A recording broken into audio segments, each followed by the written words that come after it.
Hi, this is Edward Troxel. Today we're going to continue where we left off in the last tutorial and gather information necessary to do a render in Premiere.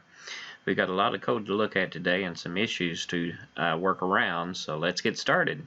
If you recall, where we ended the last time was we could run our script, we could select the pre-render preset, we could choose a preset, and then when we click on OK, it will display. Now we need to send this information back, so let's give that a shot. In order to send that back, let's go into our code here. When we click on the Run button, let's change this so that the Run button says Render. And then up here, we need to get the preset and pass it back to us. So let's create a preset variable. And then we're going to go to Document, Get Element by ID, and we would look at the preset file ID, and then we can pass to the new file a parameter for the value of preset. So we'll put a quote here because we're going to be sending a string, then we'll put our single quote here, and plus, and preset, and plus the single quote, and then the double quote, so the preset will be in double quotes when we pass it to it. So now we're going to be passing this preset back to extend script. So if we come over here in our function, we can add our preset here, and then we can call our render routine. So right here I'm going to change this to render, and we're going to pass it the preset. So now we can come down here and take all of this information. This is now going to be our render routine. We're passing it our preset, and let's look and see what it passed us. So we'll put alert, let's put the word preset in front of it. So we're going to alert preset and then plus preset. Then we can go ahead and get rid of all this other stuff at this time because we're not going to be using it in this script. So our extend script is just this little bitty piece here. Let's go back up here to the index, preset. We forgot to put in the .inner HTML. So save that again. Right click and drag and choose copy here. Replace all the files. Continue. Select a file. Click on render. And you can see we have a problem here because all of the slashes in this dialog box have been removed. Over here we see C:\/ users / Edward Troxel / documents. Over here, none of the slashes are present. We need to figure out a way to get around that. I looked at a lot of ways of doing this, and I discovered that if we come over here and in our extend script, if instead of passing the fs name, if we just pass the file to use, save that, copy, run it again, select our renderer. This time it looks different in that it says /q / documents and so forth and so on, but when we press render, now we get the path with all of the slashes that we were expecting. It just looks odd to the user. So I decided, why not make it look correct to the user, but just pass both of the pieces of information back. And over here, I decided to just pass the file to use, and then we're going to pass another piece, and then we're going to pass the fs name. So now we are sending 3 pieces back to the index file. So if we come back over to the index file and we look at our get file function, we're now going to have 3 pieces. So let me take this and I'm going to copy this, make another one just like it, only I'm going to put an H in front of this one because I'm going to make this one hidden at some point. But for right now, we are going to set our second piece to this one, and then let's get our other one, and this one is going to have an H in front of it. It'll be H plus that name, and on this one we're going to pass the strange looking one. So we've got the strange looking one now in the H one, and the regular looking one in the one that we're used to seeing. And up here, instead of getting it from the preset file, that's getting it from the H preset file. So let's copy. Then we'll run it again. We'll see we have two of them listed here now. So let's do a select preset, select it, click on render, and we will discover that we now have the correct one being returned, even though we are able to see what looks correct on the display. Our next step then is to make the H one hidden. So we are going to come down here, and in our style we can add display : none. It will still be there, we just won't see it. And then let's add a blank line here. And now we're going to have to do the same thing to get the folder we want to render to. To get the folder to render to, let's go ahead and just take all of this and we'll copy it. And then we'll paste it here. This time we're going to say select folder instead of file. The text we're going to change to select the destination folder. And then we're going to change this to render destination. And let's change the text that displays to select the destination folder. And then here we're going to change this to render destination. And here we're going to change this to render destination, but we're going to put an H in front of it just like we did on the other one. We're going to basically do the same thing that we did in this select file, only we're going to call it select folder. Once again, we're passing it the dialog text and the ID. In here we are going to do the run script, only instead of select file we're going to do select folder. But we're actually going to call this same routine.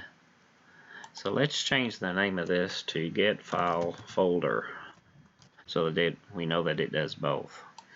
And so here we'll have to change this to get file folder, and here we'll have to change this to get file folder, because we're actually going to be doing the same thing. It's going to be passing back the data. The first piece of data is going to be the render destination in this case. Then the second piece is going to be the file name that is invisible, that works.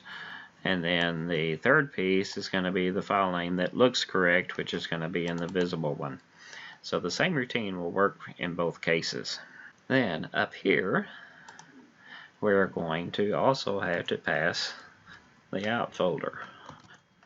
So I'm just going to call it out folder equals document dot get element by ID, and we are going to get the H render destination.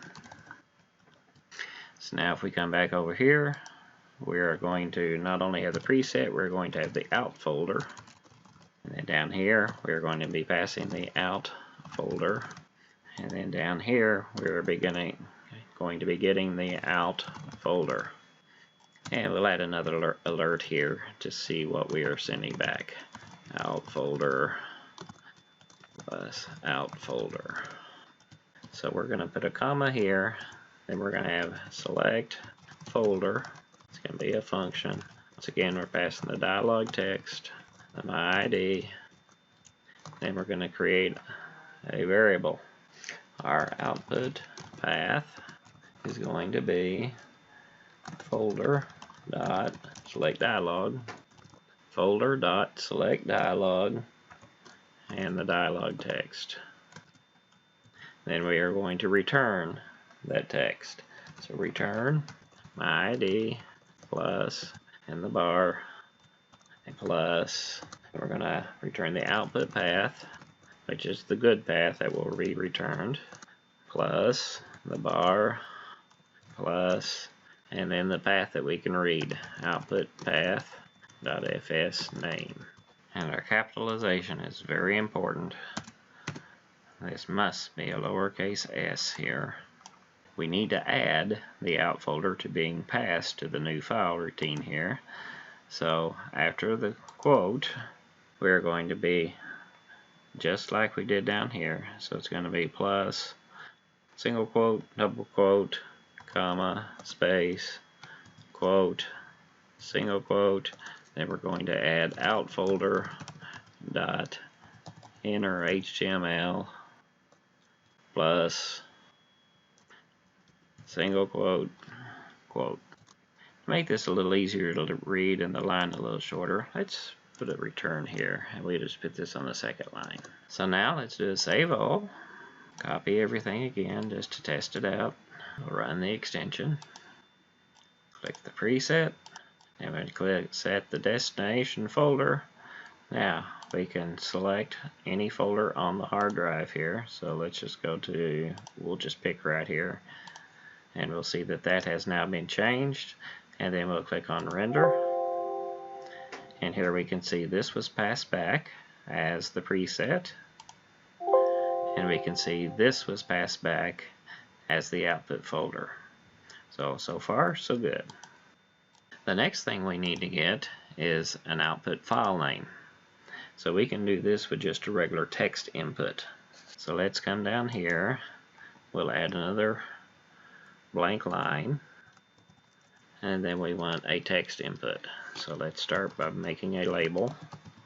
This is going to be a label for equals file name, style, and we want the color, colon, white, semicolon, and then the label is going to be enter file name. And then after the label, we're going to have an input box. So this will be labeled input, and the type is going to be text. The ID is going to be file name, and the name is going to be file name.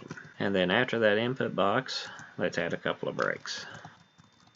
That'll separate it from the button a little bit. Now when we come back up here, we're going to want to pass the third piece of information, which is going to be the file name that they entered. So we need another variable, and we'll call this file name. That equals document.getElementById. And in this case, we're going to look at the element file name. Now up here, we're going to do the same thing we did before and add the file name to the information being passed. So we're going to have our single quote, double quote, comma, space, double quote, and it has the single quote there automatically. Let's go ahead and break this down to the next line so that the line doesn't get too long, and we'll do the file name dot, and in this case we're going to do the value of whatever it is they typed in, and then plus and the ending closing parentheses. So now they enter the file name down here. Once the file name is entered, we can access its value up here, and we will pass it over to extend script. While we're here, let's go ahead and change this new file to be render, and then we have to do the same thing over on this side. Instead of saying new file, we have to say render. So now we have render in both locations. This one is also being passed to file name, and then we add it down here as well, file name. And then if we add a third alert here, file name plus file name. So let's save all, copy everything, run the script again. So we'll select the preset, select a folder, and enter a file name. So it passes the preset information, passes the out folder, and here's the file name that we entered. So now we know all of the pieces of information are getting back over to the script. Since all the information is now available at the script, let's change this so that we can get the information the way we need to see it. One thing we need to do is go to the examples that they have here, and we want to get this getSet function. This will return a slash if you're on Macintosh, and it'll return 2 backslashes if you're on Windows. So we're going to copy this routine right here, and then over here we're going to just add a new function. because this function was formatted like it would go under the run script section, we need to change this so that it's formatted so that it's outside it. So I am going to move the word function into the front, and then behind the get sep we will get rid of all this, and now it will work down here. So in here, let's create a new variable for the preset. My preset equals new file. We want this to be a file variable again, and we will get our preset. Then we will get our out folder. We'll call it my out folder equals new file. It's going to be the out folder. Then we need to come up with our full file name. So we'll create a new variable, full file equals my out folder.fs name plus get sep plus file name. Now we'll come down here and we'll change this to my preset.fs name, and we change this to destination, and then we will display the full file here. Save everything, right click and drag and choose copy here, replace all the files, continue. We open the script, we select the preset, select the destination folder, enter a file name, and then click on render. You can see we got the full file name back, and we can change it to a readable format.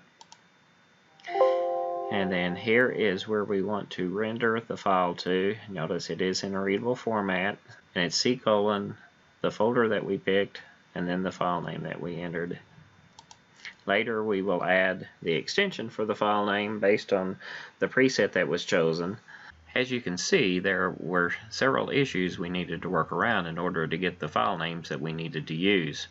Now that we have the file names, we'll continue in the next tutorial on how to do the render. Please sign up at www.JETDV.com and subscribe on YouTube to get further notifications on when new videos are presented.